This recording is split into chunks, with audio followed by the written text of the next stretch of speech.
Good evening, afternoon, morning to everybody who's joined.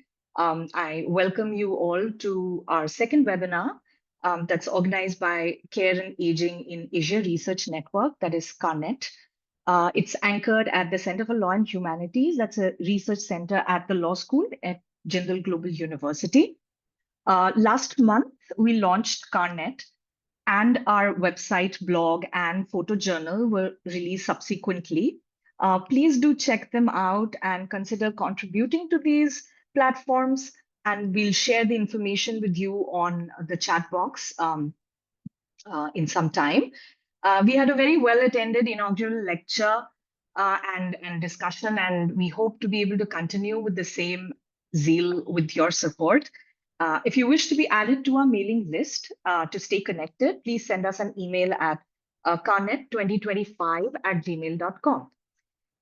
We're super delighted to have with us Dr. Jason Danely to talk about his book, Unsettled Futures. Some of you in the attendees, among the attendees, might already know of Dr. Danely, but for those who are not aware of him, let me give you a brief introduction to Dr. Danely.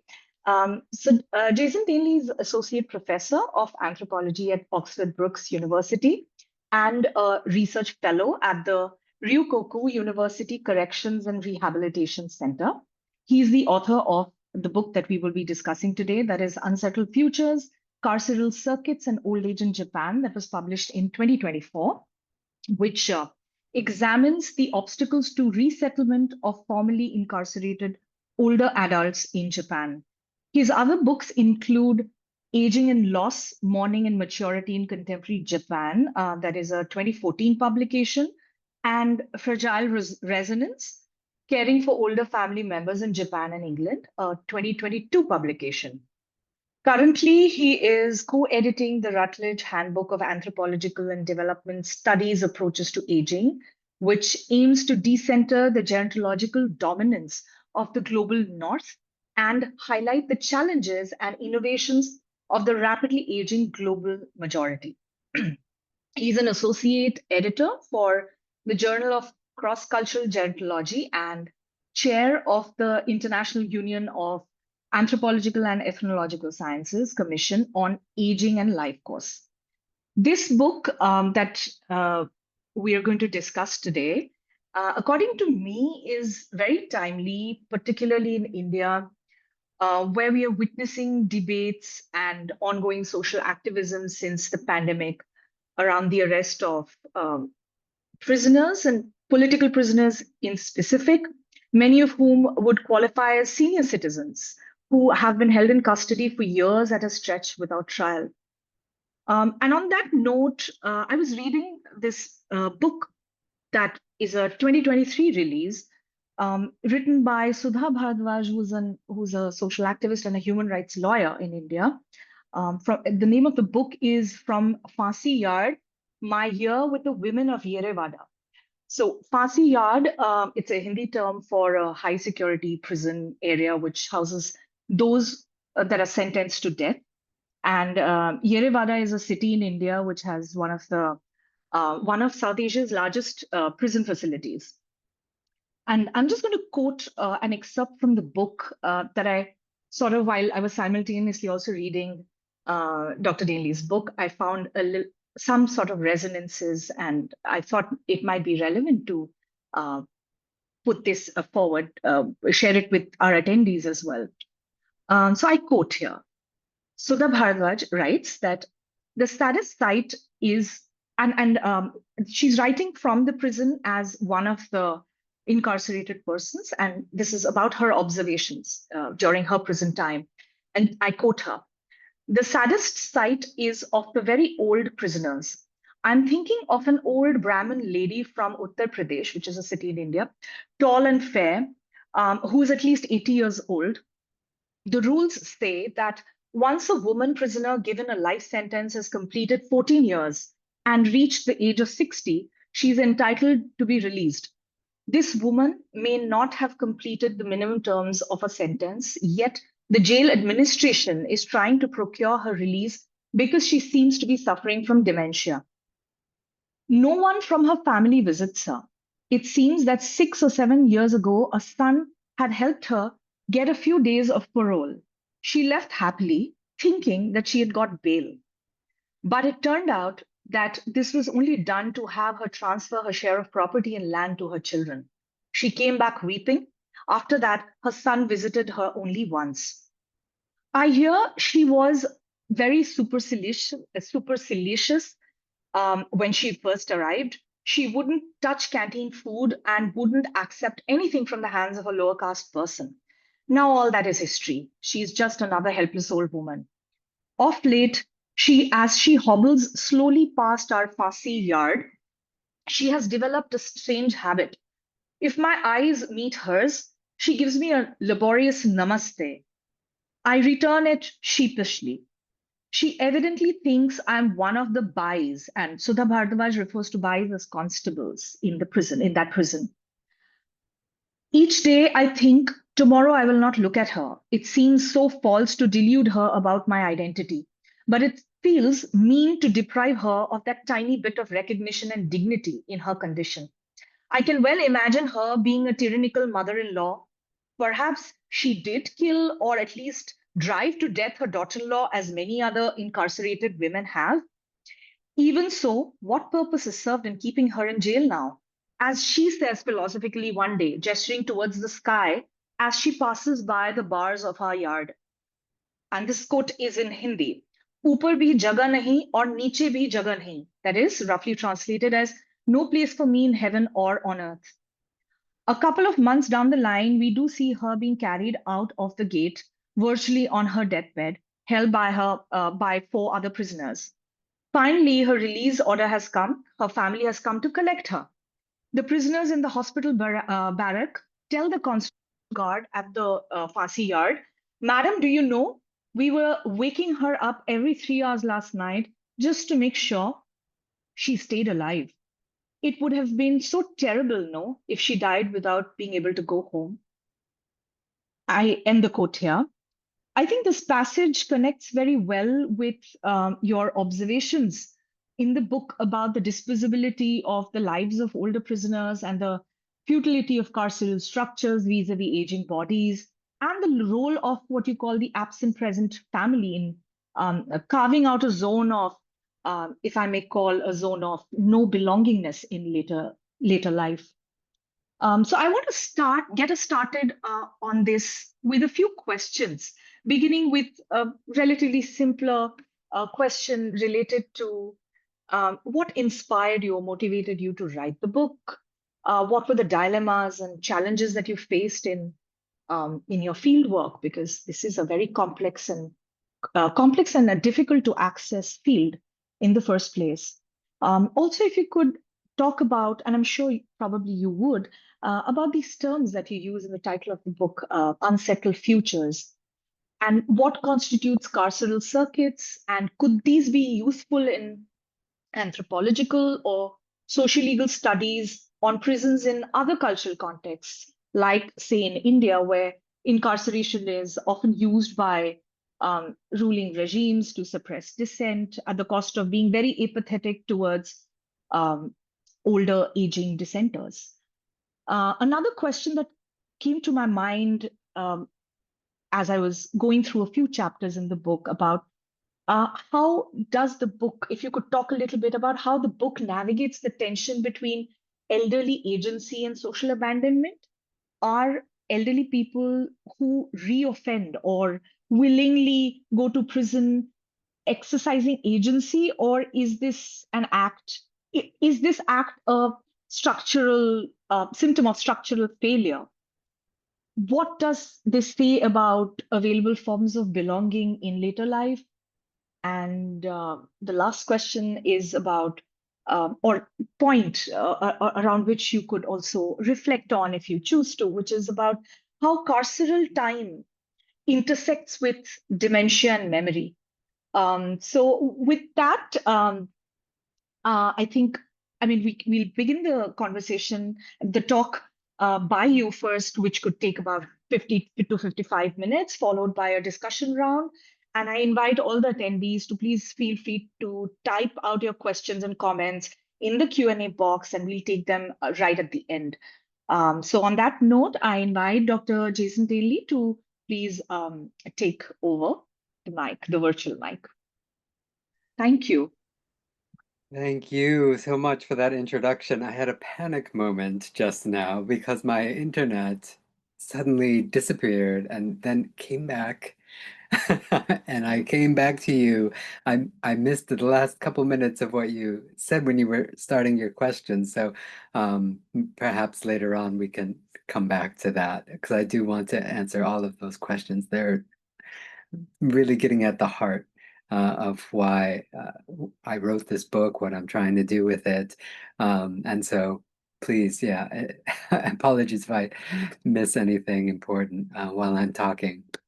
Can you hear me all right and everything? Is it clear? Okay. Wonderful. I'm so happy to be here and so happy to see so many people that made time today to come to this talk.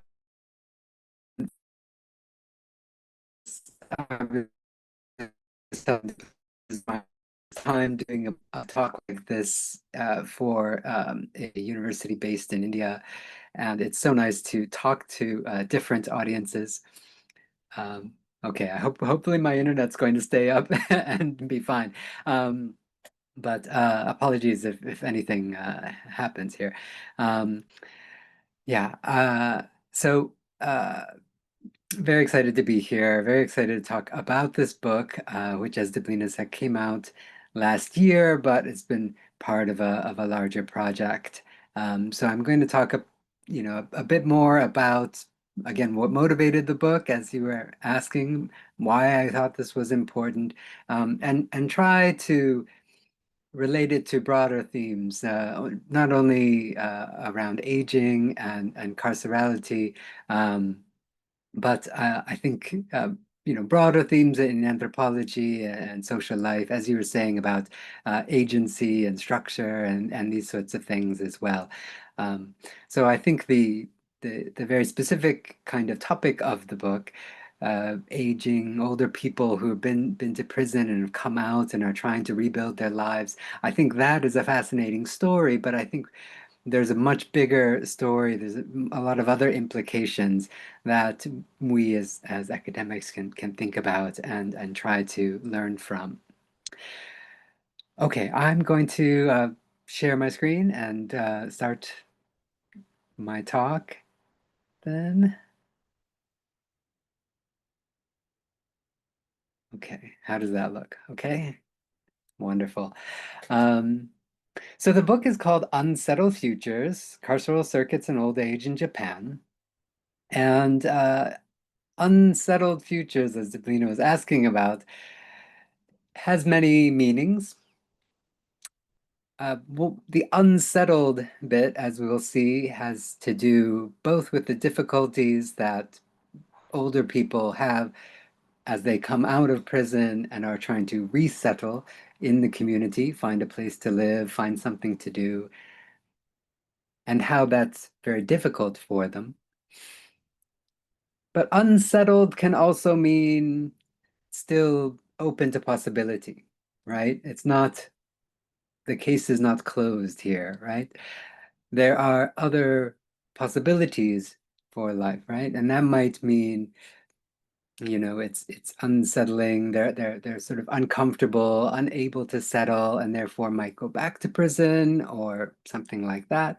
But it also might mean that they find another way of living in the community and not going back to prison. So I wanted to leave that openness at the same time that I wanted to touch on a topic that is deeply unsettling. The idea that we might grow old and might end up in a nursing home is maybe for some of us, very troubling. But to end up in prison is, I think, very deeply unsettling and a future that we don't want, right? I think the future for older people coming out of prison is unsettled, right? It's difficult, but it's open, right? They have possibilities, different potentials, perhaps. But the unsettled future is also pointing to all of us, I think, the choices that we're making about our society, who we imprison, who we criminalize, and what kind of old age we want, too. I thought the vignette, the piece from the book that Deblina shared with us was very deeply moving and very shocking, perhaps, right, for the writer. I'm sure it was.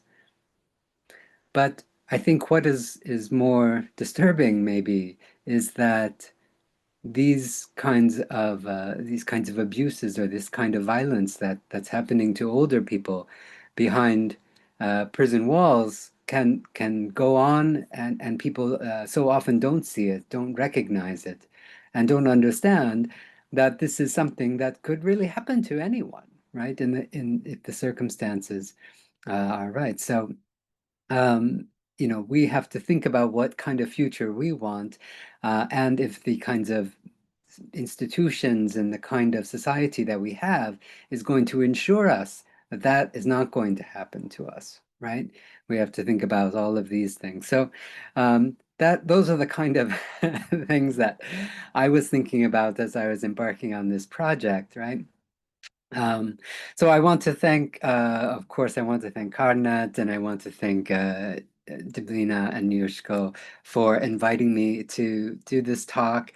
I also want to thank Vanderbilt University Press for publishing the book and really believing in it and supporting it, and the SSRC Abe Fellowship Program that supported the research. So I'm going to go on, right? So as I said, this is trying to touch on things that go well beyond Japan and well beyond the current moment. I think today we are seeing a context of global aging, but we're also, prisons are kind of global institutions, right? Institutions that are tied back to a history of colonialism. And, I'm not going to go into all of this, but certainly, important social thinkers like Foucault and Goffman and so on have pointed out the importance of, examining these institutions for understanding power and how it operates in society more generally. So global aging perhaps is not something that we often discuss in the context of power relations and certainly sort of punishment and things like this. But I think they are starting to come together today. And I think that's why it's important to look at them together. I use the word carceral circuits in the title as well, and I'll talk a little bit more about that. But that's just to say, I want to talk about these kind of power relations that may be generated within the prison or based on a model of the prison, but that extend more broadly throughout society, throughout different kinds of institutions beyond the prison walls. And so the kinds of ways in which individuals are excluded or confined in society, be it by forms of impoverishment or forms of marginalization, or even sort of exclusion through putting them in care homes and so on. These are things that are really important. They're tied back to the prison, but they're certainly really going to affect the future of aging populations more and more. I want to mention as well that there has been some other work done on this topic. So Dieter Humbled, who was originally scheduled to be kind of in conversation with me around this book, has written a really wonderful book called The Older Prisoner, based on her study of incarcerated older people in Belgium in a couple of different sites. And that is very much a prison ethnography. It's very much based in that site and working with incarcerated older people and looking at what they face in prisons and why they're there and what's the best way that they ought to be cared for while they're there. And that came out in 2021. It's a really excellent book, and I think it's really important. Another book that came out recently is Doing Indefinite Time by Irene Marti, and this is looking at prisons in Switzerland, where there's a category called indefinite sort of indefinite sentencing, right? Indefinite incarceration.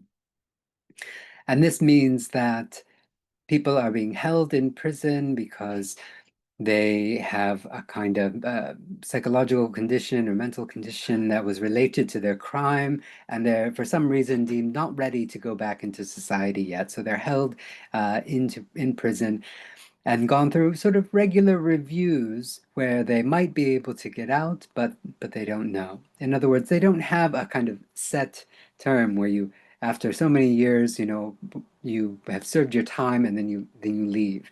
They don't know when they're going to get out. It's all indefinite and uncertain. Many of these individuals end up growing old in prison and even dying there. So this is again maybe not as centered on older individuals as much as Dita's book, but also an important book looking at older people in prison. And as you can see, these are both very recently published. I think there will probably be more, but certainly aging prison populations is not something that is unique to Japan. To some degree, aging societies around the world, their prison populations are aging. In the UK right now, the prison service is the largest care provider for older men in England and Wales. That's a little bit unsettling in itself. In the US, the prison population is aging very rapidly. And by some predictions, it's going to be, I don't know, very soon, over 20% of the prison population over 60 or so. I'm sorry, over 55. I'm not sure where they set the the bar for older prisoners. Usually it's around 50 or 55. But these are all aging populations. Now, this is going to be different in different settings, right? Deblina mentioned the incarceration of political prisoners as being older. In the UK, it's mostly those who have committed sexual offenses, and sometimes, they're not in prison until many years after the original crime was committed. So that's different than the case in Japan and elsewhere. In the United States, it's very common to get very, very long sentences, life sentences, and so on. So there are people who come in very young and then grow old in prison. So all of these are slightly different cases, but I think to some degree what ties them together is that when individuals get out of prison as an older adult, they're going to face a lot of the same kind of challenges that I talk about in my book. So I'm hoping that we can find some similarities there and learn some lessons, right?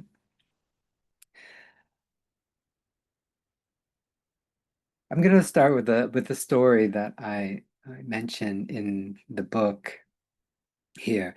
What you're seeing here is the aftermath of a quite famous, I think, case in Japan. It was a case of arson that happened at a train station in Shimonoseki in Japan.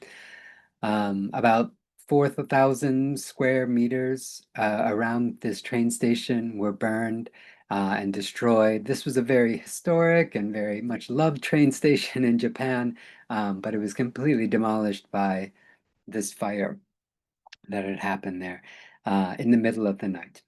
Nobody was hurt, thankfully, in this fire, but it did do quite a lot of damage.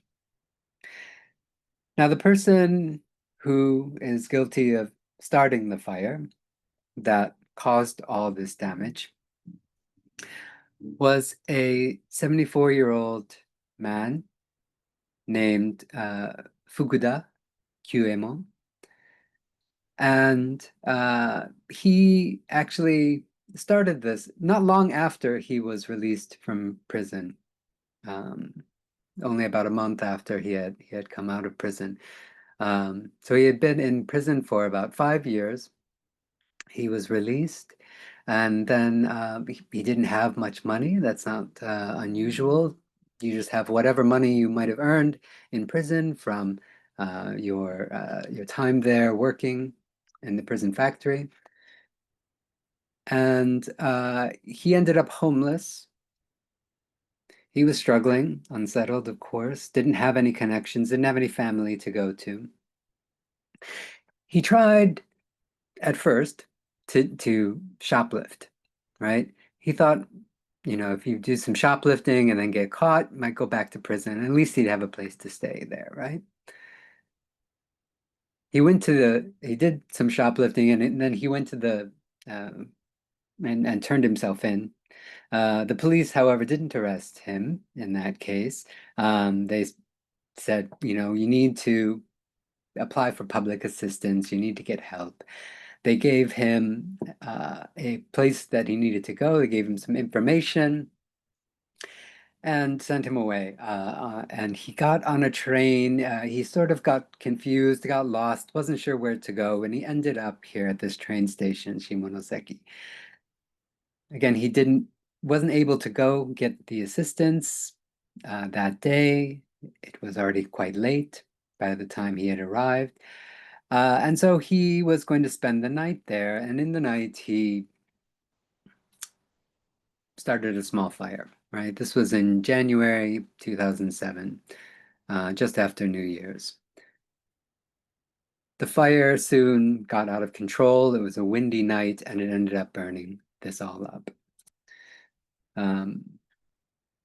So Fukuda-san was arrested and imprisoned again. But this story, because of the extent of the damage, got a lot of press, and it made people, it started a conversation about older people coming out of prison, how they're cared for or not cared for, and the consequences of that, right? So it wouldn't be unusual for this to happen to the hundreds of older people that are released every year with very little help and support after their release.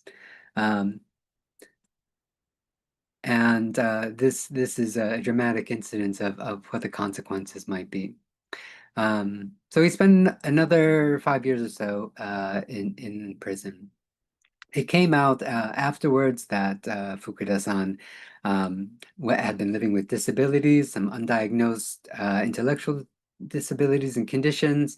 There were several things that had gone out throughout his whole life that had disadvantaged him that hadn't really been picked up.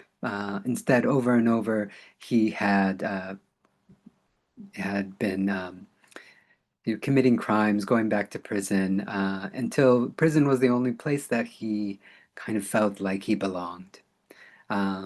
Getting out of prison, on the other hand, was really difficult.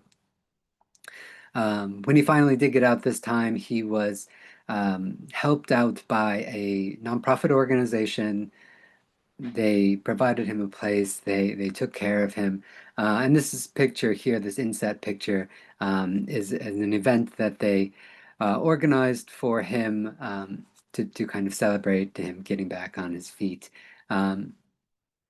It's a happy ending, sort of in the way, in the end. But it took a long time, and as you can see, he's much older now. He's not in the best shape, but I think this is still something that we can really learn from. Around the time I was starting my field work, there were a lot of articles that were coming out, not only in Japan, but around the world, in the international media, about Japan's aging prison population, and also about how older Japanese people particularly are committing crimes, right? And this is something that sets Japan apart, I think, from a lot of other places in the world, because as I said, in a lot of other places, people are aging in prison, but they're still committing their crimes when they're younger. And the consensus among people who look at crimes and crime statistics around the world is that as you grow older, you are much less likely to commit crime. But this is not the case in Japan. Older people have some of the highest arrest rates, so about a quarter of those who are arrested every year are over 65. And they have the highest recidivism rate as well. They keep on going back to prison, right? On the other hand, if you look at statistics for juvenile offenders, younger people going to prison, those have been declining for many years now. They're starting to have to close, juvenile offender facilities and so on because there's not enough young people who are being arrested and put in prison. I think that's a good thing. But it also means that the proportion of those over 65, over 75 has been increasing quite dramatically over the last 25 years or so. And as one of the headlines here says, Japan's prisons are starting to look like nursing homes, right? When you have 20, 25, 30% of the prison who are older, who many of whom are living with chronic illness, with disabilities, about 14% of those over 65 in prisons are living with dementia. So perhaps similar to the case that Deblina was discussing at the beginning, right? So this is really a real problem. Prison staff are not necessarily trained to take care of older people in prison.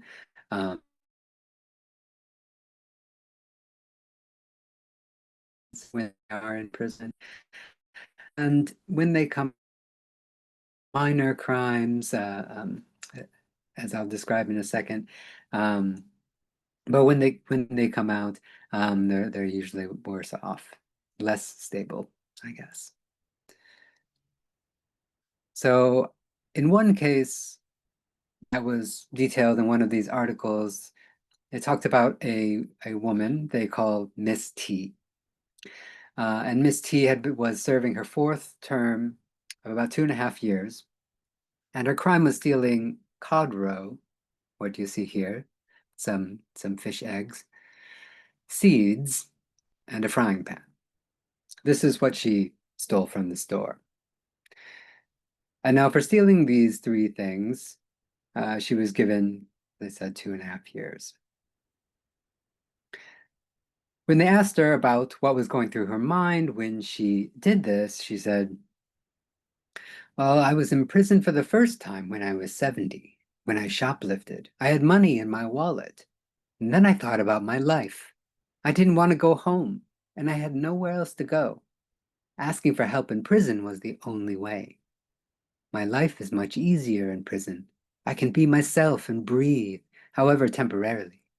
My son tells me I'm ill and I should be hospitalized in a mental institution and take it easy, but I don't think I'm ill. I think my anxiety drove me to steal. This is what she said. Certainly in some cases that we see crimes like this, they're crimes of desperation. They're impoverished people. They need to have food and they steal for these kind of reasons. But in some cases, like the case of Miss T, she had money in her wallet. But that wasn't what was driving it. It was her home situation. It was her anxiety. She couldn't breathe, right? I think this points to, again, what Deblina was talking about, not having a place in heaven and earth, right? Not being able to breathe. This has been dramatized in films recently. This is a film called Do Unto Others that came out in 2023. And here are some stills that I took from the film. This is an older woman. She's talking to a lawyer, and the lawyer is trying to help her, but she's saying, no, don't help me. Please throw me in prison. In the free world, no one's going to help me. Doesn't have family, doesn't have anywhere to go. The only way out was to go to prison.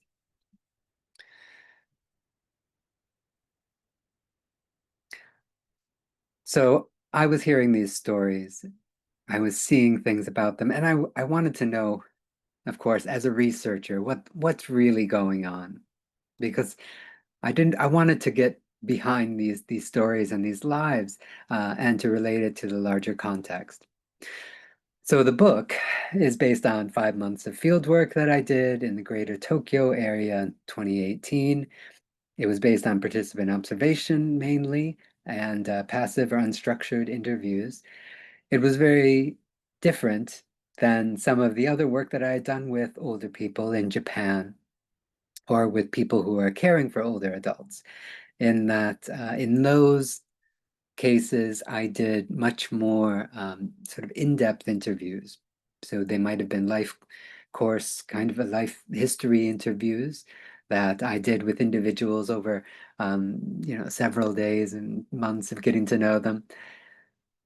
Or they might have been sort of, in depth about, certain experiences in a much more kind of linear fashion, I think, thinking about the life course in terms of a narrative and looking at how people narrate that life course. What I realized quickly in this research was that older people who had been to prison often had a lot of difficulty narrating their life course as such. The life course itself had, in other words, become unsettled by this kind of unsettled life as they moved from prison into the community, back into prison, and so on. And so it was very difficult to have long interviews with people. There was a lot of trickiness trying to find out how best to interact with people. But for the main part, I spent time with people, and that was proved to be the most important thing at the end of the day. I did, however, do some other interviews with people related to this who were not directly the older people who had been incarcerated. So there were some interviews as well. But that's mainly how I did my research. I often, and I really wanted to look at the experiences of people coming out of prison. This is one of the places where I did my research, where it was a low income kind of neighborhood. It was a place where there were many people who were a little bit struggling, and you wouldn't be so noticed or recognized if you were struggling. It was a place to be kind of anonymous. But one of the men I spoke to told me that even as he came out, right, he said, "It's there in me, my feeling, my kokoro, my heart. I don't really know how to explain. I don't think I can face other people, and I can't tell anyone about where I was or what I did. So it's like there's this wall or fence between me and the life of ordinary people. Even after coming out, they're not free. There's still that wall. There's still that way in which they have difficulty relating to other people, and I think that is carries on. It's very difficult for people to overcome that wall, certainly not on their own. So as they come out and they come to places like this, it's a way of kind of hiding that as best they can. So I spent time in these places. I met a lot of older people there that did have experience of going to prison. I asked some of them, well, why do people go back to prison? Why do older people continue to commit crimes? And one person I asked this said, if you've been once, you go a second time. If you've been twice, you go a third. That was the simple answer.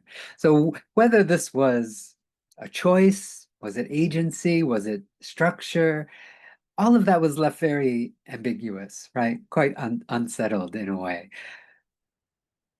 But there's some kind of rhythm to this. If you go once, you go a second time. If you've been twice, you go a third. There's a kind of, I don't know if I call it poetry, but certainly a rhythm. And I think for me, that made the most sense. This was kind of a rhythm to their life. It was a way of structuring time for themselves as they aged, because they weren't following that linear path. They weren't following that road of successful aging or something, right? They weren't able to work. They weren't able to go into family life. They didn't fit. And so this model of aging where you sort of go on from one phase to another didn't fit with their lives. Instead, they constructed something else, a kind of rhythm. And that rhythm gave some sense of at least familiarity, right? A little bit of comfort. Now, was that agency? Was that structure? I think this gets difficult to say what is what. I think often, in times where people are doing things like shoplifting and so on, it's kind of what we might call opportunistic, right? They kind of make these decisions in the moment. Maybe they'll get caught, maybe not. But in some sense, it almost seems inevitable. It's going to come up eventually. Right. Being in prison, is not nice. Living in a room like this with 600 other individuals, no privacy, no freedom, is not great. Maybe it's, however, one of the last refuges for some of these older people who are impoverished and isolated in Japan. If that's so, I think we really need to look at it. I think we can tell a lot about a society by who ends up in its prisons. One thing I heard over and over was that prison is easy. And I have a chapter in the book, I think, called Prison is Easy. Because this is, I guess, something that echoes some of those stories in the newspapers, but it's an ambiguous phrase, right? Prison is not nice, they would say, but it's easy, right?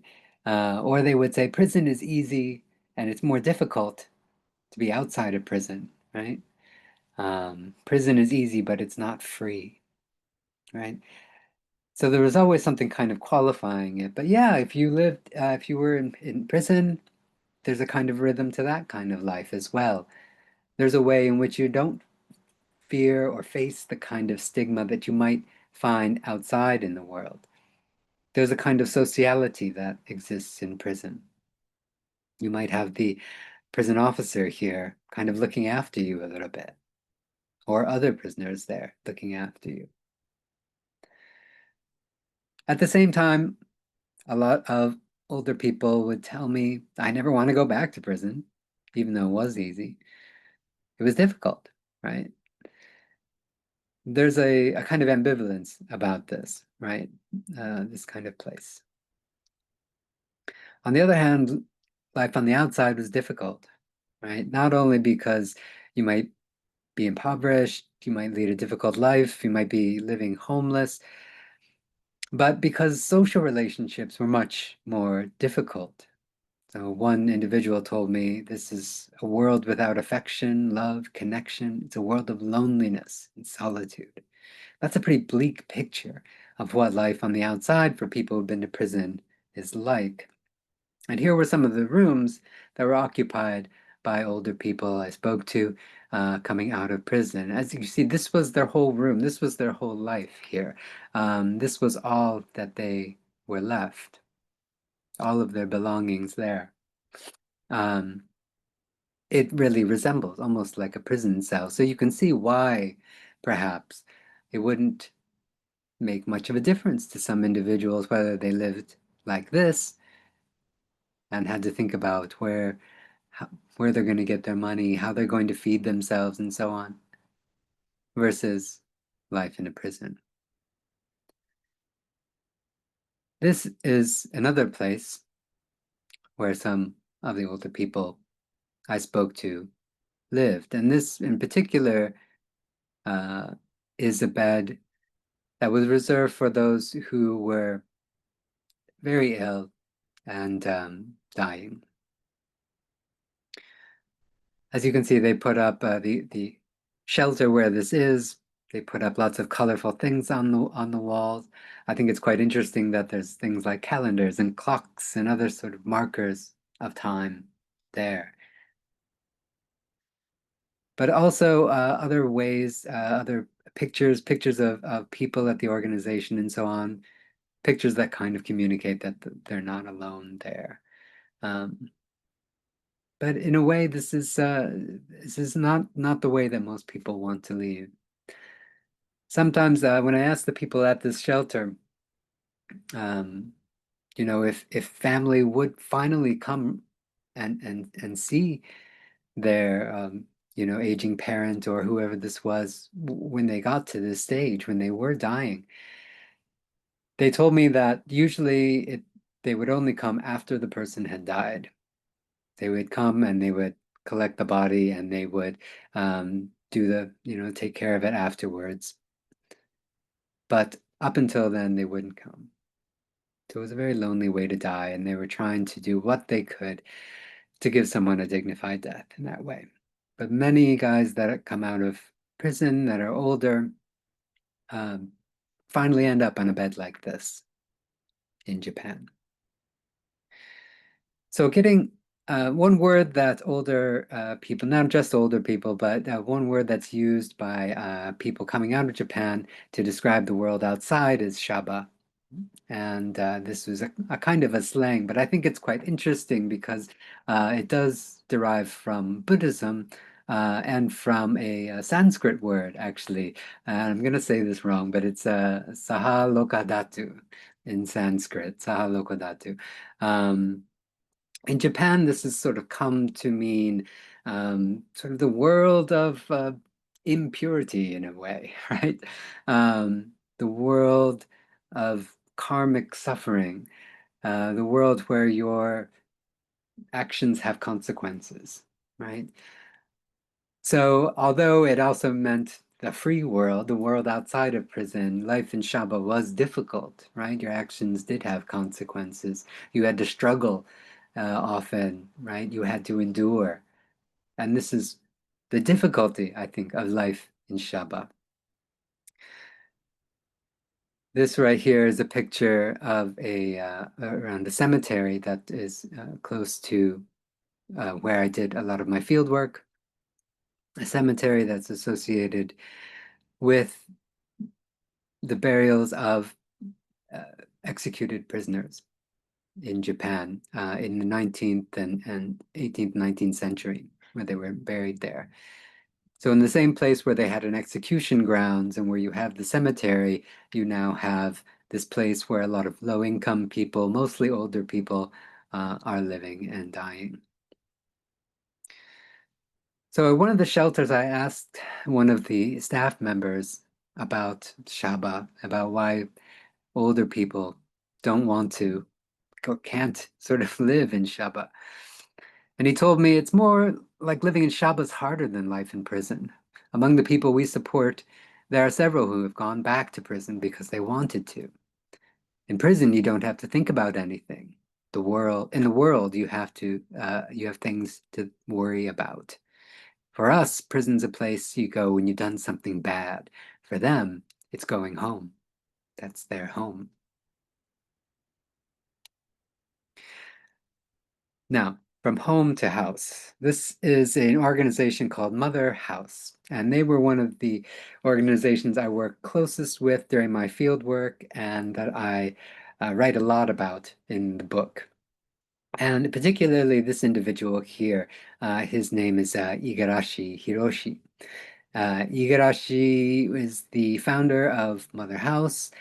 He himself had spent about 20 years in Japanese prisons, and he was inspired to set up Mother House in large part because he was also worried and shocked by the state of older people in the Japanese prisons. So he told me elderly care in prison is hell. This is one of the things that he had to do when he was a prisoner. He said, nobody teaches you a thing. There's no one who knows anything about it. Just things like do this way and do that way. No one teaches you.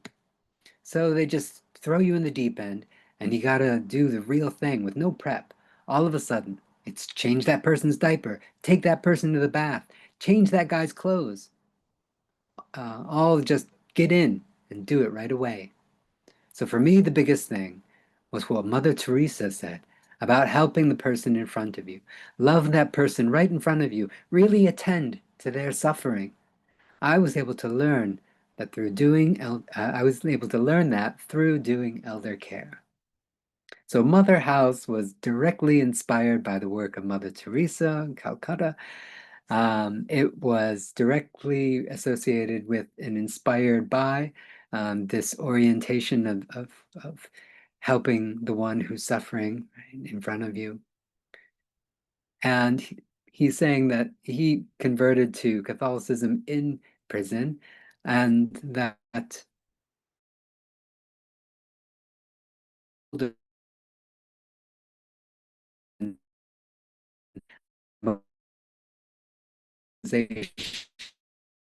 that will keep older people. So I spent a lot of time at Mother House. I volunteered there. He introduced me to some of the older people that they had supported and helped out through the years. It was difficult work, and he was often clashing with the Ministry of Justice and with prisons as he tried to advocate on behalf of incarcerated people. But this was not very popular, as you can imagine. Nonetheless, he was very passionate about it, having that experience himself. One of the guys I got to know most, and that is really featured in the book, is an individual who I call G. And this was one of the places that G lived when I met him. So G was very alone, not unlike most of the older formerly incarcerated people I spoke to. He also was living with disability. He was a stroke survivor. He had a speech impediment. He had led a life where he had moved around a lot, did not have a lot of stability. He was estranged from his family. And when I had met him, he had just gotten out of police detention. He was arrested for stealing 20 yen out of a shrine donation box. 20 yen is nothing in Japan. But nonetheless, he was caught. Of course, he can't move very fast. He was taken to court, and Igarashi came to the court and supported him and advocated for him. So he did not go to prison, but he could have spent a year in prison for that crime, given his prior convictions for theft. Instead, Igarashi moved him to this room, and that's where I met him and learned about his life and his circumstances. So although he was somewhat settled in this room, he didn't really have much to do on a day-to-day basis. He was pretty alone. The one interesting connection I saw in his room to a life outside of that was this photograph way in the corner there, kind of in the dark, and that was a photograph of his mother. And for him, that was the one kind of family connection that was there. When I asked about, whether he would want to be buried with his mother or things like that, he said, "No, I'm muen." He said, "Muen" means without any connection, without any kind of connection to the world, kind of muen botoke, a hungry ghost. That was something perhaps that sort of connected him and his mother in a way, the thought that they would both be in this situation together. Nonetheless, that kinship connection, you could see, was important, but that was all that was left for him. After a while, however, I started to see G more often, and G started coming around to Mother House a little bit. He was invited to different kinds of activities with them, and he started living with this man here you see in the black cap, and his name is K. I call him K in the book. And K and G became kind of close to each other. And these are some photographs I took when we were taking G to the memory clinic to get him diagnosed for dementia. Now, this would typically be something that a family member does for you, takes you to the clinic and looks after you and drives you around to these things. In this case, it was K.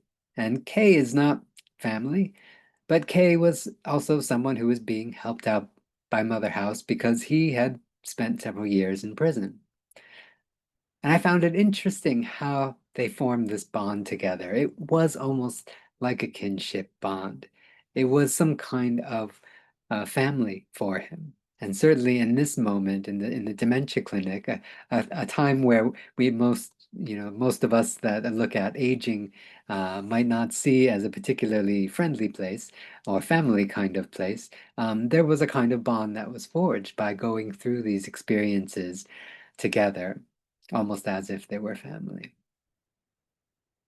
And G seemed actually quite happy. He didn't seem that bothered that he was diagnosed with dementia. I think he was quite happy to be with us and be you know cared for. I'm gonna skip that. So Mother House was very open. It wanted to try to encourage these relationships as we see between K and G. Not only the relationships between people with similar experience of being incarcerated, but relationships with the world outside too. So they kept their doors open. They tried to be inviting and encourage people, anyone to sort of come in and interact with people who have lived experience of incarceration.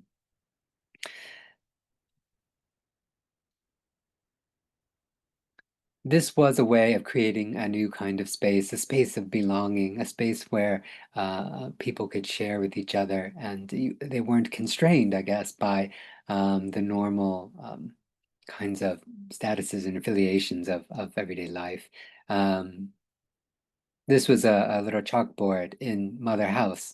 One day I came in and someone had written on it, "For anyone who feels their heart is suffering, you can keep on living. This is a place where you belong." An ibasho, as it says. So as an ibasho, as a place of belonging, this was a really interesting, busy place. They created a newsletter there for people who were currently incarcerated. And some days when I'd be helping out with the newsletter, there would be former prisoners there, but also maybe children and others. It was almost an intergenerational space, an interrelational space, a very in-between space, but full of possibility. And sometimes we would see references to G here on the chalkboard again. Someone had written, yesterday G went to the barber, right? There were those everyday kind of ordinary experiences, nonetheless, that tied people together. And I think this is, again, that kind of feeling of kinship that this ibasho gave. Now, Gregory Boyle, who worked in the United States with a group founding a group called Homeboy Industries, worked a lot with guys coming out of prison, and he also referenced Mother Teresa in one of his books, saying that Mother Teresa diagnosed the world's ills in this way: we've just forgotten that we belong to each other. Kinship is what happens to us when we refuse to let that happen. I suspect that were kinship our goal, we would no longer be promoting justice, we would be celebrating it. So kinship was important, not just kinship in the traditional way, in the traditional families, that had broken down, right? People had come out of prison and they didn't have family. And they often went back to prison because they didn't have family to go to the court, to advocate for them, take care of them. And so family was really at the heart of this, the lack of family and the kind of social isolation that caused. But for these guys, what choice did they have? They didn't have family in these kind of lower income areas where there was no trust, no love. And so it was really important that we had these places like Mother House where formerly incarcerated people could make those family-like kinds of links to each other. So here's an example of that. This is G in the middle here with Igarashi and a whole family of other people associated with Mother House, just out on a outdoor kind of walk together, an excursion. And it's like a family photograph, right? There. So Aisha Khan, looking at incarceration in the United States, also observes a little bit of this kind of kinship forming, this alternative kinship forming in communities, especially Black communities in the United States. And she sees this as what she calls carcerality's kinships, I think.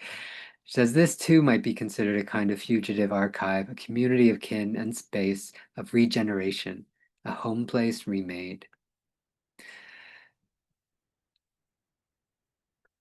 Okay, so I've gone from the difficulties, the obstacles, some of those, this kind of ambivalence about prison as a place that's easy, as part of this rhythm of life, but also a place that's not nice, that keeps people kind of trapped in this cycle of going from prison to Shaba and back into prison.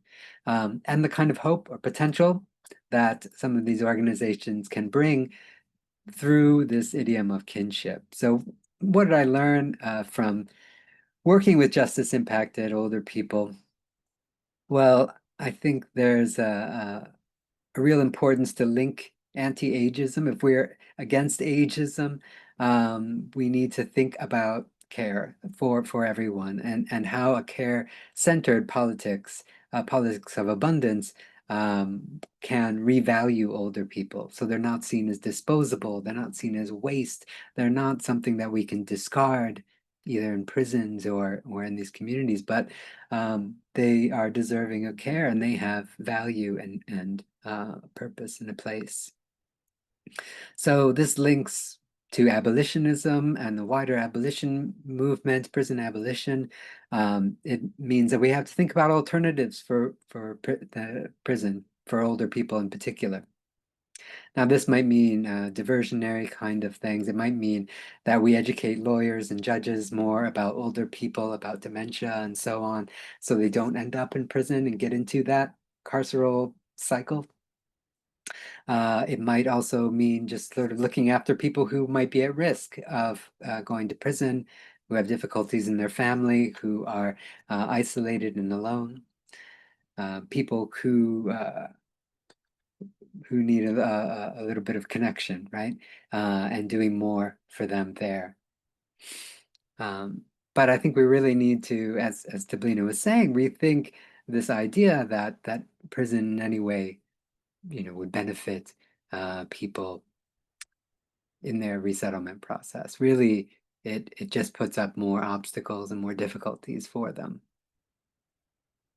Rehabilitation, these kind of things has pretty much dropped out of the system, and it's only about retribution. It's about punishment. The welfare system for impoverished older people coming out of prison, on the other hand, it should be a source of support. Often it's just another bureaucratic administrative institution that's very easy to fall through the cracks in, especially when there's very little trust in those kind of institutions. So if we're thinking seriously about how can we have abolition and how can we have alternatives for older people, we need to think about redesigning our society and especially our urban environments, I think, thinking beyond ideas of barrier-free or even age-friendly communities, really thinking about mutually empowering lives of people of all ages.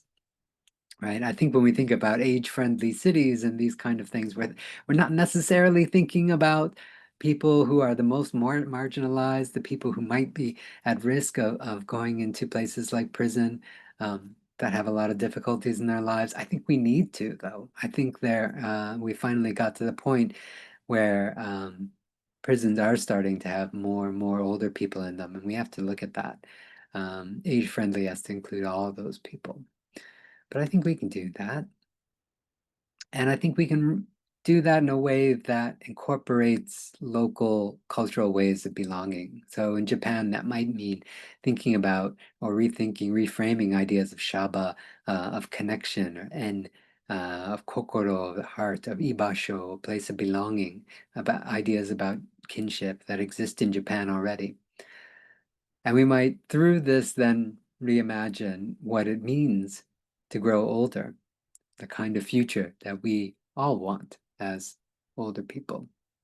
So in the end of the book, I bring it back to these ideas of ageism and abolition, And I really argue that if we're serious about being anti-ageist, we want an anti-ageist society, then we also have to really think seriously about the arguments for abolition, because these are becoming very closely intertwined, not just in Japan, but I think they will be in many other places around the world in the very near future. Okay, so I'm going to stop there. I'm really looking forward to all of your questions. I hope I didn't talk too long here. I said I was going to keep it under an hour, and I think I managed just to do that. So there is my contact here. You are more than welcome to contact me if you have anything that you'd like to ask about the book or this talk, and my website's there as well. Thank you so much for listening to me talk about my book.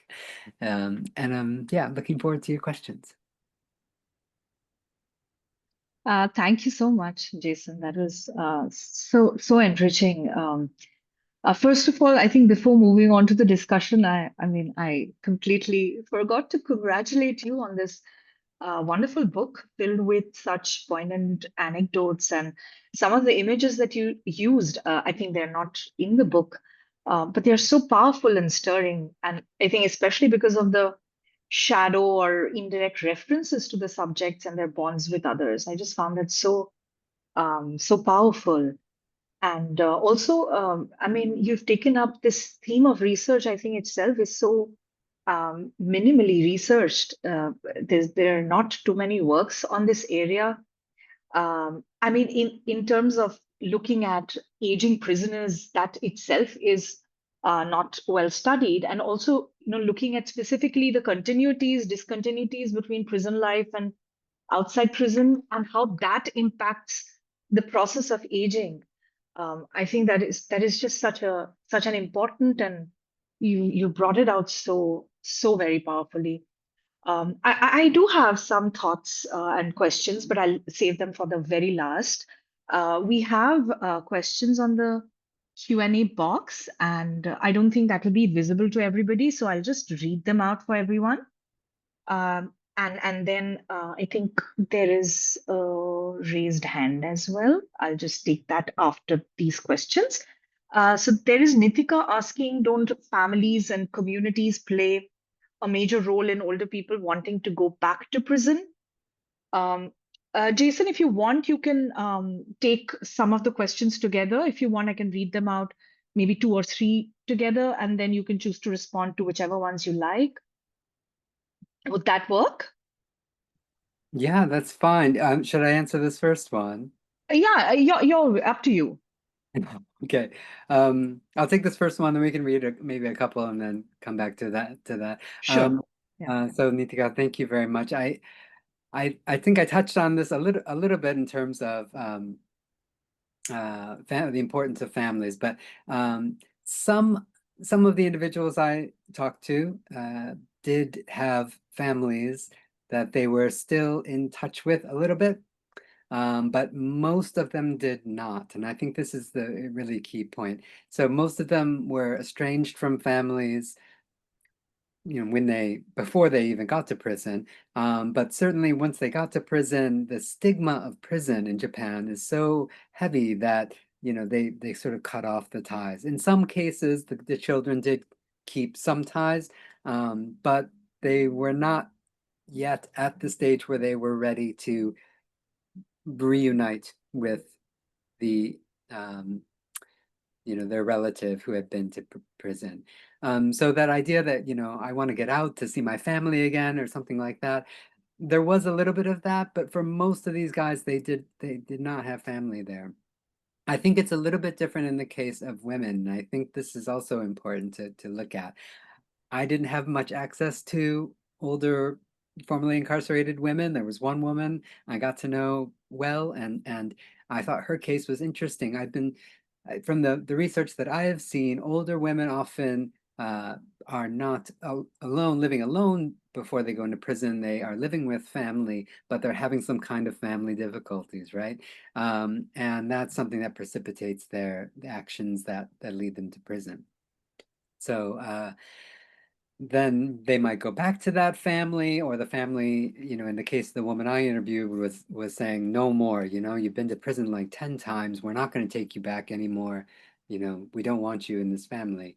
And so she wasn't able to go back, but nonetheless, I think she kind of hoped that she would be able to relink with her family at some point again. It was there on her mind. So, but it wasn't something that I don't think it's something that would keep her from going back to prison in a way, because when she was in prison, she had contact with family through letters and things like that, and she felt like she was still in touch with her family, and then she could work at the family fact or the prison factory and send a little bit of money to like her grandchildren and things like that. So there was kind of a way in which she felt like being in prison, I'm almost better for my family. I'm not in their way, I'm not causing difficulty, and I can contribute.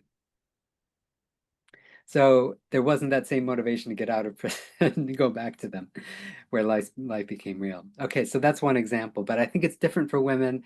I think that's an area that needs to be looked at more.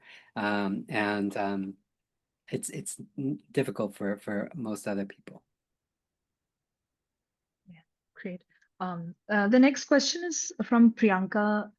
Priyanka says that this has fascinated me, but has also made me cry as you presented your work. Question about the photos and methods. Did you also do your fieldwork inside the prison? I didn't do any field work inside the prison. It's very difficult to get access to prisons in Japan. Even, yeah, getting any data from prisons can be difficult, but it's very difficult to get any kind of access. So the kind of work that Dita did and Irene did in prisons in Europe and other work that's been done in the UK, I could not do that same work in Japan at the moment. Mhm. I would like to. I'd really like to, but I had to rely on sort of secondhand accounts from people. Um, that said, I think that gave an opportunity to look, as Deblina was saying, at the kind of ways in which in this sort of understudied area of resettlement after prison, and focus on these questions about reoffending and reincarceration. Yeah, thank you so much, Priyanka. Great. Oh, Um, I should say something about the photos. Yeah, I didn't include photos in the book. I was a little bit worried about I was worried about representation, right? I didn't want, as in a lot of these news kind of coverage of it, to kind of be very sensationalist with it. I didn't want to sort of reduce, I guess it felt like I was reducing these very complex stories to certain kinds of images. And I didn't want to say that this was going to be the case for everyone, or that this is the image that we should have about formerly incarcerated people. I was a little bit worried about that too. Perhaps I was overthinking it a bit, but I opted in the end to just leave the photos out, rely on a kind of thick description, and leave it at that. But I did. I have. That's why I think it's important for me to bring in these images in these kinds of talks. Thank you. right. Aishi asks that you show how aging involves living with uncertainty rather than trying to eliminate it. Do you think embracing uncertainty can actually become a form of wisdom in later life, a different way of knowing or relating to the world? Thank you, Ayesha. I think that's really beautiful. Yes, absolutely. Absolutely. Embracing uncertainty can be. Um, and I think that can go still hand in hand with having connections, right, to people, even if they are temporary, even if they are fleeting, right? Even that, I think that's still important. You can have those connections, you can have that presence with folks, um, even if life is uncertain for lots of other reasons. I like that you look at this as a form of wisdom. So embracing uncertainty. Yeah, sometimes embracing, um, I don't know, those kind of well, I have lots of thoughts about about that. One thing I noticed with a lot of these individuals I spoke with, it was very difficult for them to go back and think about the past. Often the things that led up to the crimes, the crimes that they did, they felt really bad about these things. They felt that they might have hurt people and so on. And so it was difficult for them to go back and sort of narrate their life in terms of a past and then a future and so on. And so they were very much sort of living moment to moment. And I think that led to a kind of I don't want to romanticize it too much, but I think it led to a different kind of perspective on their life where there was some uncertainty, but in a way that was it could in some cases be liberating in a way.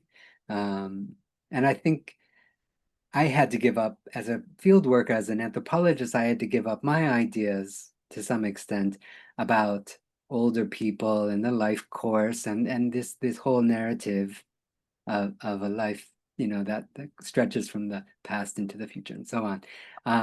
And just sort of try to be much more present with individuals and learn from them in that way, in that kind of space. So I had to embrace a bit of uncertainty too, I guess, to be with them in those situations. I hope that answers your question a little bit. Thanks. I think there's also a follow-up question on this question by Priyanka. She says, embracing uncertainty. They said that embracing uncertainty seems to have become a buzzword now, but it's not so much fun, especially for those with continuous precarity and marginalities. It's like the word resilience, which is also problematic. Do you want to respond to that? Uh, Yeah, I can see it as potentially problematic. I would say it's again something maybe that depends on individuals. But I also think it was probably, from my perspective, for these individuals, most of them, uh, the way for sort of, I don't know, reintegration, rehabilitation was not to go back to the past and try to, work on, what happened and, how we can make that right. It was in some ways about sort of being present with them now, and there was a lot of uncertainty there. But again, it's that accompaniment, keeping a connection with them that I think was important. And that's something that is not considered, I think, usually by these kind of welfare system apparatuses, right? The human connection, right? Give them some money, enough to live, that kind of thing, and then off you go. But it was really the human connection that people needed in their lives, right? In some ways, yeah, I don't know, prison life was predictable and, there was some certainty to it, I guess. There was some of that. But that's, I think, ultimately where we don't want older people to be. I'm sorry, I don't want to go too much off on a tangent as I see lots of other lots of other comments here. Yeah.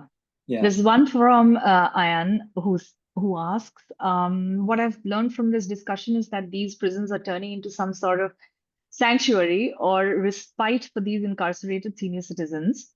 So how are the prisons reacting to this being completely opposite to the main purpose of prisons, to deter and retribute, rather than being a safely secured home? Yeah, it's a real problem, isn't it? Um, it's almost as if the prison has taken on aspects of the welfare system, and the welfare system has taken on aspects of the prison, and they're sort of becoming more strict, becoming more, adding more kind of surveillance and kind of intrusiveness. Um, the prison has become this place of welfare and support and care. Um, it's very odd. But yeah, as I said, I think it's still its main role is retributive and not rehabilitative. There's very little rehabilitation there. There's prisons where the prison system, I think, was sort of more set up with younger people in mind. The younger person would come in there, and what they would have to do is they'd work, and then they would come out, and they would have this work experience, and they would have a work ethic, and they would come out and join the work world and be productive. And they'd go back to their family, and there's a system, to support them there. It's not set up for older people. Older people are not going to go into work afterwards. They're not going to go back to a family. So they end up serving their whole term in prison, and then they just get kicked out. And now, again, now we have this situation that we find ourselves in. This year, in June or so, there was a big change that came to the prison system. There's a new form of sentencing where incarcerated people don't have to work. That was usually mandated, and everyone in prison had to work. Now they don't. And this is in direct response to so many older and disabled people in prison who aren't able to sort of work every day in these kind of factories. What are they going to do with their time? What are they going to do with older people? Well, they say that they're going to do more things that are rehabilitative, more education, more exercise, maybe they'll have more arts programming, but we really don't know at this point. Is this going to do any good? Who's going to be in there helping with these programs? And are they going to be really focused on older people? I'm hopeful, I guess, a little bit cautiously hopeful. But I think that perhaps this is one piece of the puzzle, right? That if we can bring down the prison walls a little bit, have more people from the outside coming in and interacting with older people in the prison, then maybe there can be a better link to when they're released. They'll be able to continue some of that work. I don't know, right? But I think there may be a possibility there. Now, this is like the first time this sort of sentencing role has changed since 1908, or since the penal law got decided. So this is a big change. It's really in response to the aging prison population, and we'll see if it works. But I think a lot more has to be done again on the outside. It just has to be seen as a whole system. We can't just change things in the prison. We need to change things in society as well. Right. And Ayan, for more explanation, you must read the book. It's really interesting and probably answers some of your questions for sure. I'll take Leadham's question. Leadham says your talk was extremely provocative, deeply interesting. Couple of questions. What are the statistics about older people dying in prison versus those who are released? And what about women? Are their experiences different? Is there any work on that issue? I think you do at the very end talk about that in your book, in your conclusion chapter. Yes. Yes, I did talk about, so I did talk a little bit about women, so I'm going to leave that for now. But I didn't talk. I can't recall numbers right now on the numbers of older people specifically dying in prison. That'd be a really good thing to know offhand, but I don't know the numbers. People do die in prison. There's no sort of formal system for kind of compassionate release or something like that. They have this in some other places in the United States and in Europe, at least I know, where people who are terminally ill or who are dying can be released so they can die at home. I don't believe they have anything like that anywhere in Japan at the moment. So people do die in prison. Sometimes they don't have any family and things like this, and they're buried in the prison cemetery, and this is common. There's been some interesting work done in the States as well, and sort of prison hospice care. So again, it's not just in Japan, but end-of-life care and hospice care. Oftentimes it's other incarcerated people that are providing the hospice care for older dying people in prison. At least in the States. But again, an area that I don't think has been looked at in Japan very closely. So I'd be really interested in more on that. Sorry, sorry, Liam, I can't answer that question, but it's a very good question. Thank you.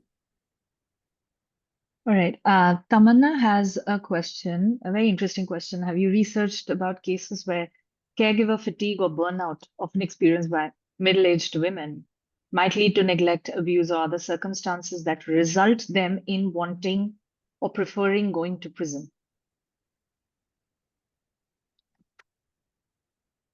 So caregiver fatigue, I see. Right. Leading to a case of neglect, abuse, or other circumstances that result in them wanting to. So oftentimes, so yes, thank you for this question. This is another very, yeah, terrible thing. But increasingly common is caregiver fatigue. And among unpaid carers, family members, often resulting in cases of abuse or even homicide. In some cases, they try to the person who commits the homicide then tries to kill themselves. So these are really terrible, and they're often coming up in Japan. Every week, I get a kind of newsletter that's got more cases like this in it. So I've been keeping up with this over the years, and oftentimes they do turn themselves in if they've murdered the person that they've been caring for. It's not like they're trying to get away with it in most cases that I see. So are they trying to go to prison? I think it's a little bit different than the cases that I've been focusing on here. I think in those cases, there is some kind of desperation, and they're so desperate that even going to prison is something that they're willing to do, to just get out of that situation, get out of that pain. I think it's very difficult. NHK did if you're really interested in this, in the case of Japan, I know NHK did a documentary and a series about care-related homicides in Japan, and interviewed a lot of these of the people who committed these homicides in prison and talked to them about their lives. Again, it's very, very difficult situation, but for this research that I was looking at, that I talked to, that was in this book, I didn't encounter any of those situations, so I can't talk to that directly. Unfortunately, I'm sorry.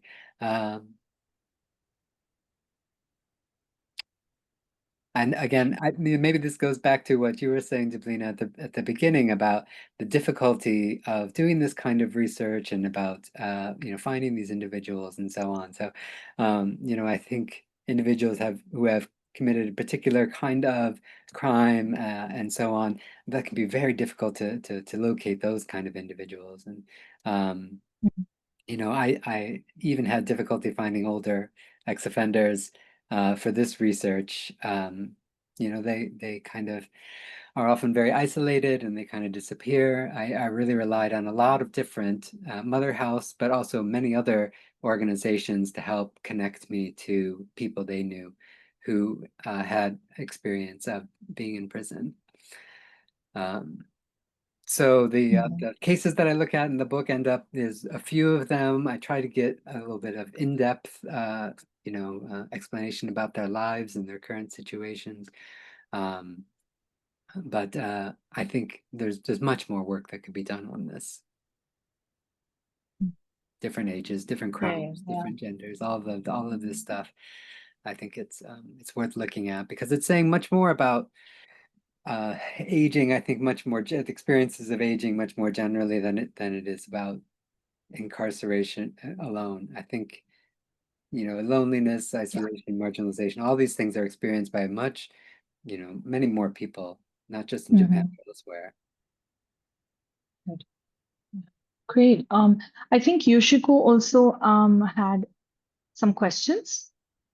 Yoshiko, would you like to ask them directly? Yes. Or in fact, before you take on, if there anybody from the attendees would like to speak directly, I mean, we could unmute and you can speak. I'll be perfectly fine with that. Meanwhile, Yoshiko, why don't you go ahead? Oh, okay. Yeah, thank you very much, Dr. Danely. So I'd like to ask a question which might be related to the question from Priyanka. So you mentioned that it was very difficult to approach or reach out to the inside prisons in Japan. So if you were to conduct a interview or survey or study with prison staff or expert who work inside prison, so what kind of aspect or questions do you think would be important to investigate or explore? I have been able to speak to some prison staff. Mm. Again, a lot of them have also reiterated this kind of idea that prisons are becoming like nursing homes, and it's become much more difficult to sort of do their job, or that, you know, it was very surprising that when they became a prison officer that there's so many older people there, that they were taking care of older people. Um, so I think a lot of prison staff would agree that this is not the best place for older people. Okay. This has been my experience, right? Mhm. And I think maybe they have some ideas about how things can change for the better. I guess I would like to ask them more about that and how to rehabilitate. Um, I think uh, uh, as well, you know, that it's important to get a better sense of older people's lives inside prison. This whole idea that prison life is easy, Mhm. because you can just, you know, go enter this routine. You don't have to think about anything. I think is something that a lot of older people said, but I think that probably the real, you know, story is a little bit more complex. Um, and I think it's important to get all of the full picture. Um, the project that I'm starting now as sort of a follow-up to Unsettled Futures is going to continue looking at older, formerly incarcerated people. It's focusing on food, and because I think if you do field work in Japan for long enough, eventually you're going to do a project on food. It just happens, and I'm going to look at prison food, and I want to look at the how the prison food, you know, what's the experience of eating, and what's the experience of food in prison. I heard a lot of stories about how bad the food was Mm. from some people. But then I talked to a lot of prison staff, and they say the food is very good. So we're going to look at food. We're going to work with nutritionists to look at, you know, the value, food value. Um, but I think there's something, you know, very important about belonging, the sense of being a human, the sense of dignity that's very much connected with having good food. Yeah. And for Yes. older people, I think health as well, very connected to food. So food in prison, but then food once they get out too, because also, you know, it's very difficult for some of these older people, if they're all on their own, to have good food all the time. And a lot of the crimes that they commit are related to food. It's stealing food, or it's stealing out of grocery stores, Mm. or it's going to a restaurant and eating and then leaving without paying, you know, all of these things. So I think that there's a connection there to that. But I think food can be rehabilitative, it can be social, it can be reconnecting. Yeah. So I think there's this a good way there. Perhaps in that uh, research, I'll be able to again sort of make some connections and find ways in which we can improve the situation for older people in prison through the food and through aspects of eating, and maybe carry that continuity into life out after prison. Okay. Yeah, thank you very much. Yeah, it was great to know about your future project and perspective. Thank you. Yeah, one more thing, can I ask a question about the possibilities for future? So you introduced the intergenerational space, Yes, which I believe located within the Mother House yes. NGO.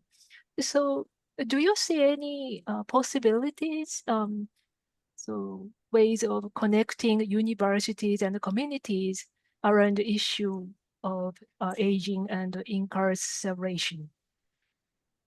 Absolutely. Absolutely. I think the situation in Japan right now is a little bit difficult because there are some students who maybe are interested in social work and these kind of things that might be interested in the lives of people after prison.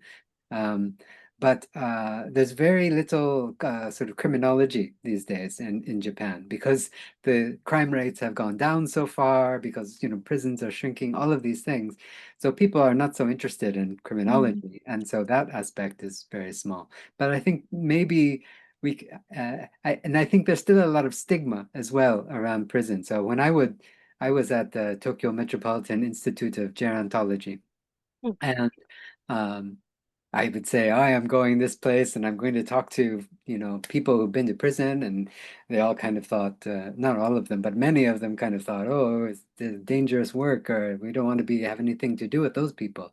I think there's still, kind of a, utsukushi kind of aging, very kind of nice idea of we want to have this nice healthy aging for people who aging well, aging gracefully, this kind of idea. The aging should be a very pretty kind of beautiful thing, and so we don't want to sort of look at people who are maybe you know guilty of crimes and these kind of things, right? Which I think is a real problem. So I think researchers, others, actually students coming into these spaces, interacting and seeing them just as people with very complex stories, in their lives, people who still need connection. I think that's so important. Those intergenerational spaces are important. Again, something that, in the welfare system and so on is kind of ignored, I think. Um, I'm very interested too in the possibility of, for intergenerational sociality in prison spaces too, where older people are integrated with younger prisoners. But anyway, we'll leave that aside. Okay. Yeah. Thank you very much. Thank you.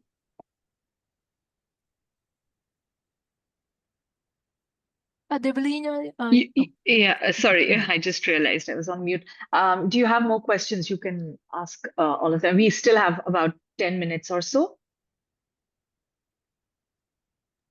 in case you want, or I could. I don't see any further questions on the Q&A box. Right.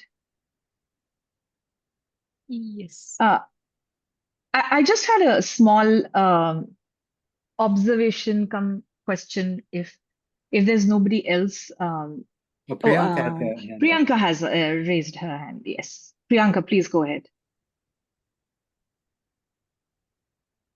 I hope you're able to unmute yourself. If not, okay, I think I got it. Hello. Hi, Jason. This was really, really lovely to hear, and following on your previous work from Japan. Yeah, it was really powerful and just made me reflect a lot. I was just noticing some of the signs that were written on the blackboard, and they all were in hiragana mostly. And that just given because I know of it, because I've lived there, I assumed that this was because people's reading levels were low, I suppose.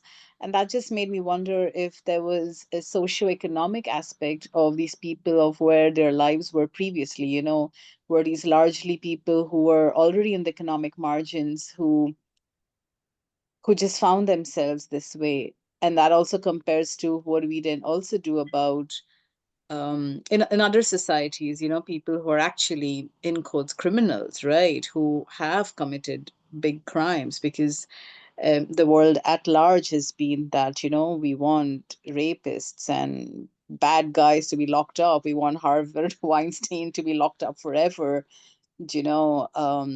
and somehow those images of Harvard Weinstein, being wheeled into the court in a wheelchair didn't evoke any kind of sympathy, even though he was, in quotes, an older man. So I know I'm going on a tangent, but I'm just wondering, in the context of your research, what was the socioeconomic class of these people? And if any of them even mentioned, other than, these, what I might call petty crimes, but those who had committed big crimes, and and then still being in prison, and if any of them actually came from a socioeconomic class that was not possibly in the margins. Not sure if I'm making sense in that realm, but thanks so much again for this brilliant work. Yeah, thank you, Priyanka. Yeah, thank you. So for this book, for my study, and the people I found and worked with, were pretty much all, I would say, kind of, maybe except for one or two, kind of economically disadvantaged people. So they had, some of them had worked kind of in the casualized labor force, kind of day laborers, or, never sort of having a steady 9-to-5 job, throughout their life, working, moving around, doing different things. And that might have been, in different kinds of industries, maybe fishing or even farming, these kind of things. But, things that didn't provide a lot of security in later life, for sure, that didn't have a pension associated with them, that didn't really, allow them to build up any savings. But there were often people who did work at some point. Now, a few of the people I talked to were associated with organized crime groups and had done various crimes and had been incarcerated throughout their lives, and didn't start when they were older. And some of those crimes were very serious. And I suppose their stories were different because of that. Their relationship to the prison was a little bit different because of that. But for those guys, they as guys, as they were older and in their 80s and so on, and they were really ready to give that up and to trying to lead a different kind of life. I think that came out most clearly in those narratives.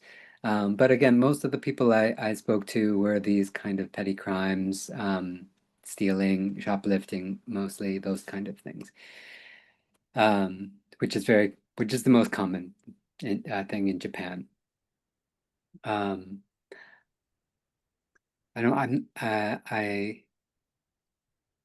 think it's very important for us to. I think you brought up this image of Harvey Weinstein and this sort of unsympathetic, individual. That's something that's difficult to navigate in this kind of work, right? On the one hand, you listen to so many stories of people who have been to prison, and especially people who, again, are older and frail and alone. And it's easy to be very sympathetic to these individuals, to see that, these are people with a whole, life and circumstances behind this, and everything like that. And you also see how the prison system is making it more difficult for them to have any kind of alternatives to prison. But of course, there are people who do things that are really reprehensible and difficult to square with that. So I just wrote a second preface to this book because I'm getting it translated into Japanese and looking to publish it in Japan, and that touches on something that happened since the publication of Unsettled Futures, which is that Igarashi, the guy who started Mother House, was arrested for a sexual assault of someone who came to Mother House. It was a younger woman in this case, and he was arrested. He had been in the detention center, and he was just sentenced in September, I think, quite recently.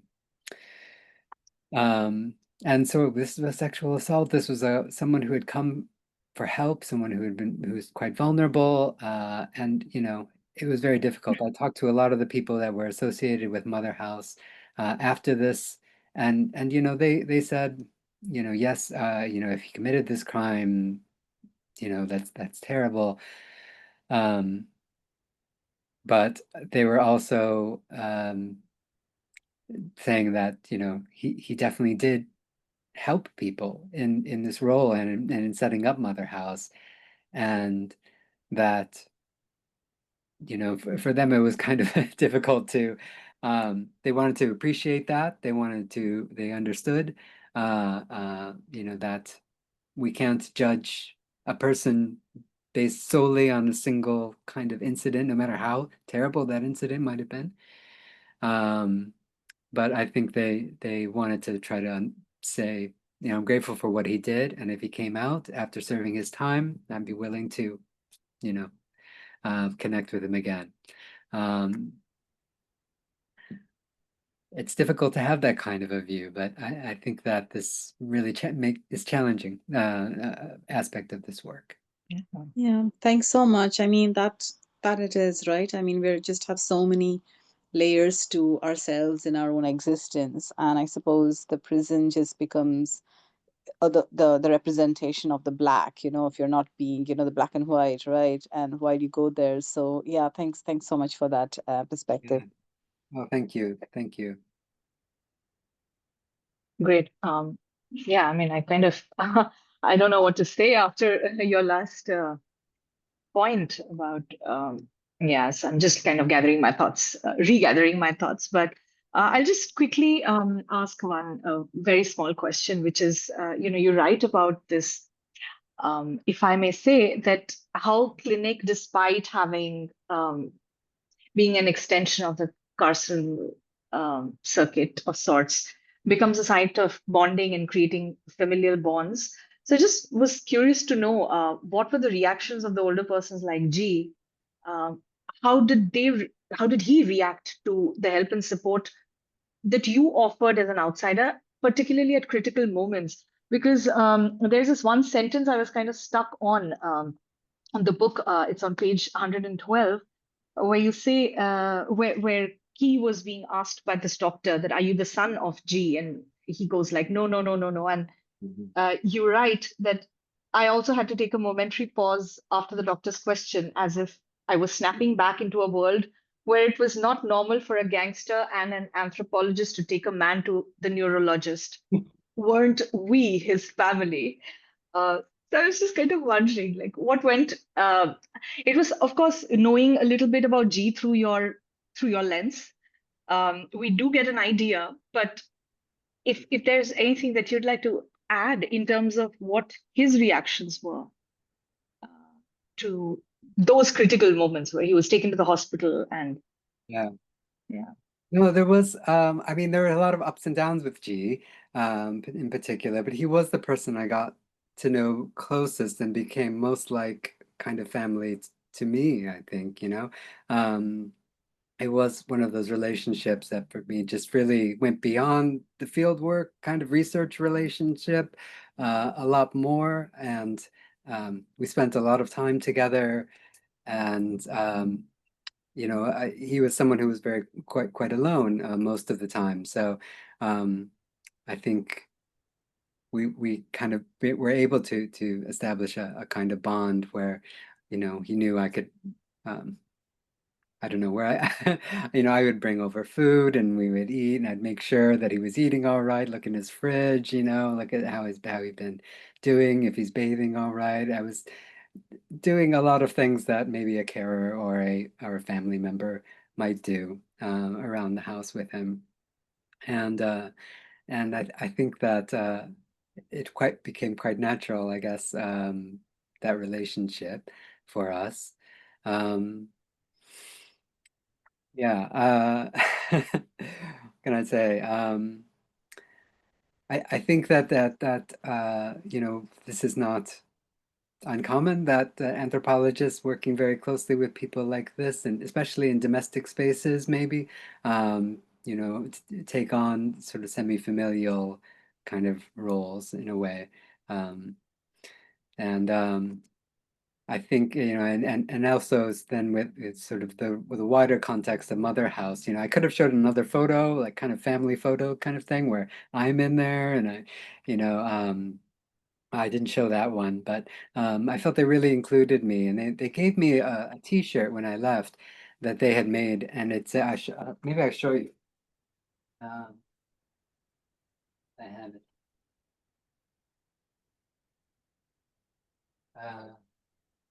Oh yeah, okay, here. So they gave me this T-shirt. I gotta take the blur off because you won't see it. There we go. So it says Oyaji, yeah? Uh, and this means you know what this means? Old Father. man. Father, old man. Yeah. But Oyaji is also the kind of thing that they call the prison guards, right? When they're in prison, the guy that is looking after them in prison. So they gave me this shirt that said Oyaji on it. Right? Is that a familial term, a kinship term? Are they seeing me as like a prison guard, kind of, hanging around watching over them? I don't know. It's maybe a joke there. It's kind of both things, but there was definitely a good feeling that I had about sort of that way of them including me in that space. It's very central to the ethos of Mother House and everything. Okay, I'm talking too long. Sorry about that. Yeah, I just had a last point to make, and I'm just taking full liberty for being one of the hosts. But I mean, we're kind of running out of time. But if that's okay with you, Jason, Yeah. when I was reading about this fundamental argument that you make in the book about how going back to prison, again, going back to the same point about how going back to prison is sort of preferred. I mean, it's not desirable, but it's preferred than staying outside. I was reminded of this ethnographic work by Mahua. If you have read her work, Mahua Bandhopadhyay, who's written this book in 2010, I believe, on everyday life in prison in India, where she Mhm. makes a very similar kind of observation that, and she says that prisoners, particularly from lower socioeconomic classes, find that the para is a Bengali term for neighborhood, or I mean broadly expanded to mean community, where these prisoners found the para, or the neighborhood, to be more constraining and violent than the life inside prison. And the author also argues that it's because prisoners feel that they still retain some bit of agency while in the prisons. And she talks about these subversive strategies and negotiations that some of the prisoners make with the wardens to gain favors and leniencies of various kinds. I was just wondering, and this might have been covered in the book or your broader research project. I'm just wondering if the gap between preferring prison life over staying outside post release shrinks as one ages, because the I don't know, the ability or the space wherein they can do these kind of they can engage in these subversive tactics and so on, changing the rule, breaking the rule, that also goes down with age, or if there's any kind of thought or observation on that front. I don't know if I made complete sense on that, but Yeah. No, I think the distinction between the inside and outside does become a little bit blurred. I'm not sure if it's for that reason. I think that the okay. way the prisons operate in Japan is quite different than the picture that she gives there of Indian prisons. But so I think there's a big difference there. I mean, Japanese prisons tend to be uh, very ordered. I mean, very. There's very Uh, little. They're very safe. There's very little violence. I think there's a lot of good things about this system, but it is very strict about how people behave. There's no speaking. There's no mhm. Oh, yes, in you do Japanese mention about the prisons, right? silence. They're very Yeah. silent. Yeah. Except for like a Mhm. couple hours in the evening, kind of thing. So I mean, rules like that make them, really constraining, right? In some ways. Then again, if you follow those rules and you follow that pattern and you only move when you're told to move and so on, then you're okay. You can live. You can sort of get into this rhythm and it's fine. Whereas in the outside world, it may not have been constraining in those kind of ways. You could move the way you wanted to, but what could you do? I mean, you have no money, you have nowhere to go, you have no one who knows you.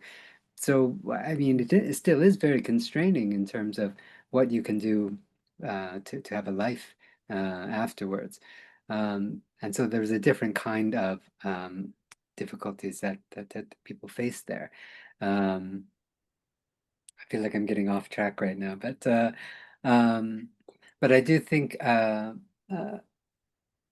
don't. It was very difficult for me to see how much agency older people had in prison or outside, really, in terms of I don't know.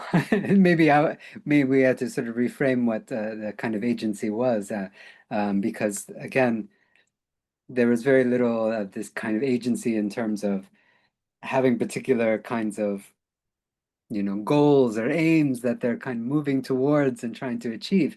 Right there, I think life was very sort of fluid and unstable and uncertain, perhaps. So how to have agency within that uncertainty is, you know, very difficult. You know, perhaps, you know, in some cases, reoffending did seem like a way to take back a little bit of that agency. I could see that, but it's hard to pull that out exactly from people's testimonies about what they did.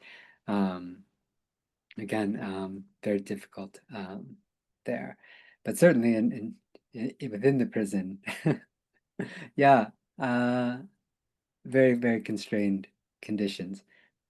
I did mention that woman who said, you know, I worked in the factory and I made some money and I was able to give that to my grandchild. I mean, you know, you could look at something like that and say, okay, people get, you know, are finding some purpose and some worth and some agency there. And too bad Dita's here, not here. She would have had something maybe to say about prisons in Europe that you know, would touch on this as well. I would have liked to hear that, but not so much in Japan. Thank you so much, Jason, for all your time. It means a lot to us.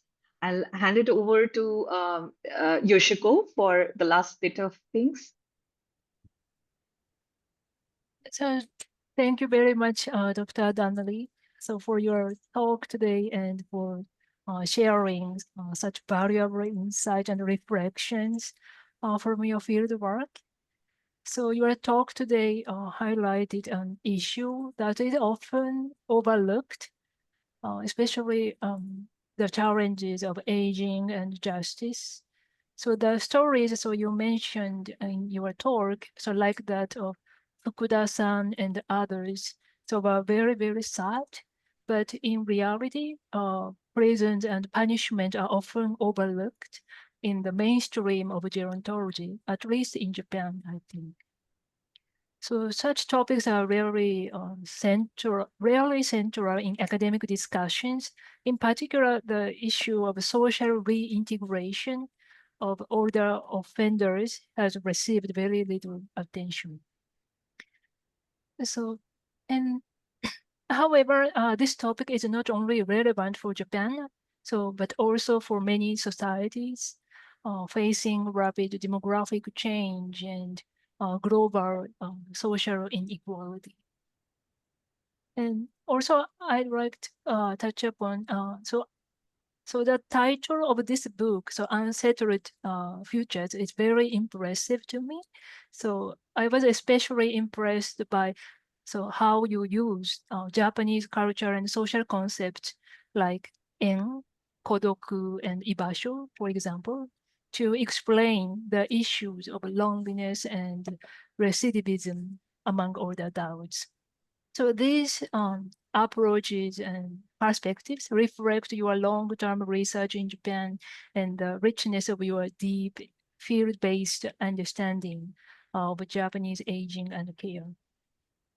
So your work approaches this concept from the inside, so which I find both inspiring and insightful. And I believe today's discussion has been valuable, not only for researchers, but also for students and practitioners. So as it shows how care, aging, and justice can be understood together in everyday life. So once again, thank you very much Dr. Jason Danely, for sharing your research and reflection with us today. Thank you. And now, on behalf of CAARNet, I'd like to thank all our audience members for your engagement and attention throughout the session. We would also like to thank our student volunteers, so Heisha, Ayushi, Hamza, Shubhangi, and Prerna, for all your support and teamwork. And our thanks also go to the AV support team and media team for their assistance, which made today's event run smoothly. So finally, thank you all once again for being part of this meaningful conversation. So we look forward to continue such dialogues through future CAARNet events.